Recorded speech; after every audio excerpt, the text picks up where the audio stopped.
Hey guys, so this video is going to show you how to work with these elements, meaning these overlays. So I kind of felt like I kind of rushed through it when I was explaining it in class, so I figured I'd take some time and show you how to do this. I'm going to delete what I did so far, but before I do, if you notice that there is a bit of an, I guess it's called an overlay, and it looks like it's on top of the sky. So if I make it invisible, you can see that it adds a little bit of like an element that goes on top of another picture. So like I said, I felt like I kind of rushed through it during class, so I just wanted to take some time out and show you in a video how this kind of works. So right now I have my letters, and then I have a sky, and then I have layer 2, and the layer 2 is this bright, bright pink kind of color. So if I go to my options in the sky, you can see the transparency set at 86, which means that if I lower it, lower and lower, it allows for that bright pink to show through. So if I have the transparency set at 100, that means that it's not transparent at all. You can't see any of the pink. And as I lower this, you can start, what you're seeing is I'm not changing the color of the sky. The sky is still the same color. I'm just allowing for that pink to show through. So if I wanted to change the color of this layer 2, which is behind the sky, let's say I wanted to change it to white, and I dump the color in. When I go back to this sky and I lower the transparency, it's going to affect the look of the sky. Okay? So I'm going to go back to layer 2, and I'm going to put, again, I'm going to kind of pick a really bright color, because now I'm not going to work with the sky anymore. I'm going to work with another thing, and that's called, which is called the element of overlay. Okay. So I'm going to leave sky here for a minute. I'm going to leave layer 2 here for a minute, and I'm going to play around with some things that I was talking about, and it is the elements. Now the shortcut's Control B, and it'll bring you to this window, and these are elements that are created by Pixlr, by the artists of Pixlr. There's overlays, there's borders, there's shapes, there's stickers, and you can certainly try these elements out. But for now, I'm going to stick to overlay. So overlay, what it'll do is it'll put a layer on top of another layer, and it'll look like an overlay, like another thing placed on top, almost if you want to think of a transparent image put on top of another image. So as you scroll here, there's different types of elements, and inside each of these libraries are their own variations. So if I click on, let's say, deep space, I'm just curious, oops, I just double clicked on it by accident, sorry. So if I click on deep space, you can see there's tons of different variations. So if you want to see what one looks like on top of another, you click on it.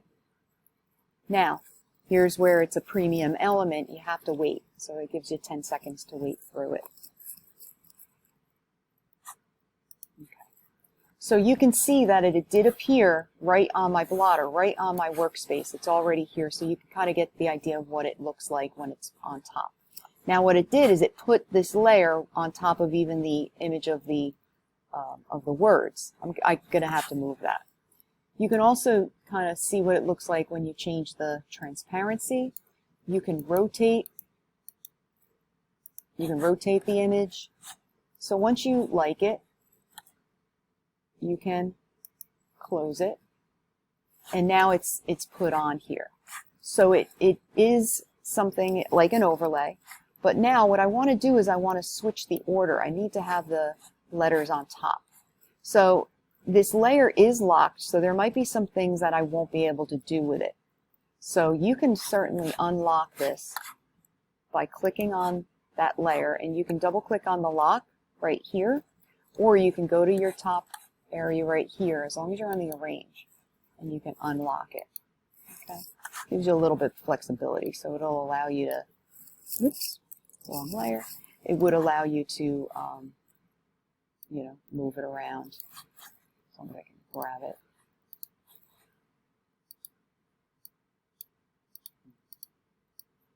So I can move it around and reverse it. I can even change the color. I can go to hue saturation.